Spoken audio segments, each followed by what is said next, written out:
Hello दोस्तों, अंजना के channel में आप सभी का हार्दिक स्वागत है। तो आइए दोस्तों, आज हम जानते हैं सबसे ज़रूरी टॉपिक है आज का कि रिश्तों के बारे में।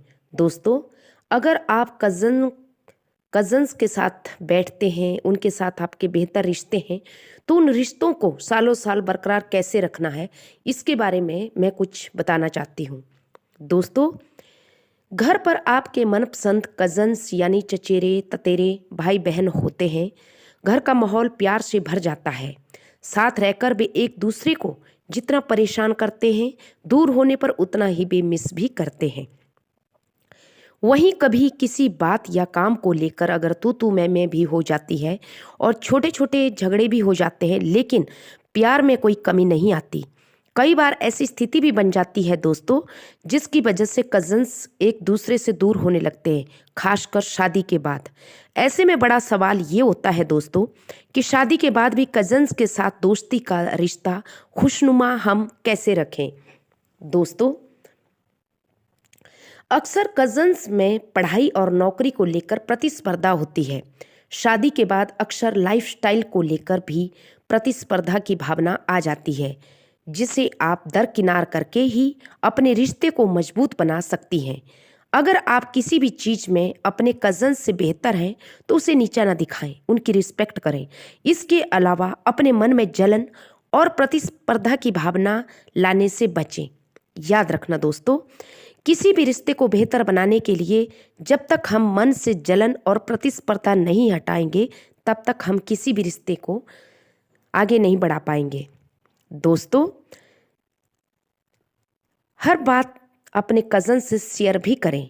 दोस्तों, जब आप मेकअप टिप्स से लेकर ड्रेसिंग स्टाइल तक एक दूसरे से शेयर करती हैं, तो अपने सीक्रेट्स शेयर करने में भी इतनी हिचकिचाहट क्यों?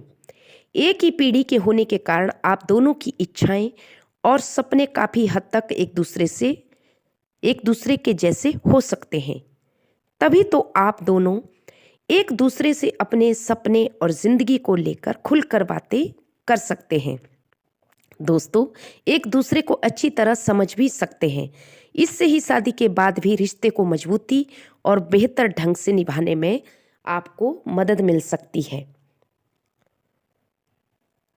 दोस्तों, ध्यान रखें, आपका यह रिश्ता जीवन भर साथ रहने वाला है, इसलिए दोनों के बीच स्वस्थ संवाद बेहतर महत्वपूर्ण है।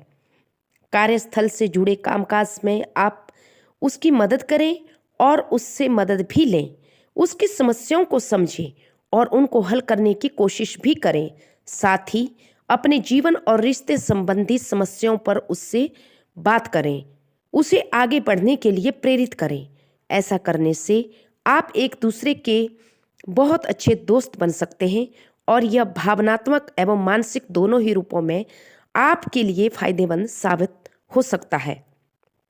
दोस्तों, जॉब और घर के काम के कारण अक्सर समय नहीं मिल पाता। ऐसे में आप अपने कज़न्स के साथ कहीं बाहर घूमने का प्लान बना सकते हैं। इसके लिए ज़रूरी नहीं कि आप लंबा प्लान बनाएं कि वो ट्रिप दूरी हो, ज़रूरी नहीं। वो ट्रिप या वीकेंड ट्रिप प्लान कर सकती हैं। अगर आपके पास बाहर घूमने का समय नहीं है, तो आप उनके साथ कोई नई मूवी देखने भी जा सकते हैं और कहीं पार्क में भी घूम सकते हैं। छोटी मोटी अपनी मौज मस्ती भी कर सकते हैं। अच्छे संबंध स्थापित करने के लिए दोस्तों, स्नेह की प्रत्येक अभिव्यक्ति मायने रखती है। कभी कभी एक दूसरे को कॉल या मैसेज करके बात कर लेना भी काफ़ी होता है। आप अपने कज़न को याद करें, कॉल करें, उसकी सुने, अपनी सुनाएं और ऐसे अपने रिश्ते में प्यार को बरकरार रखें।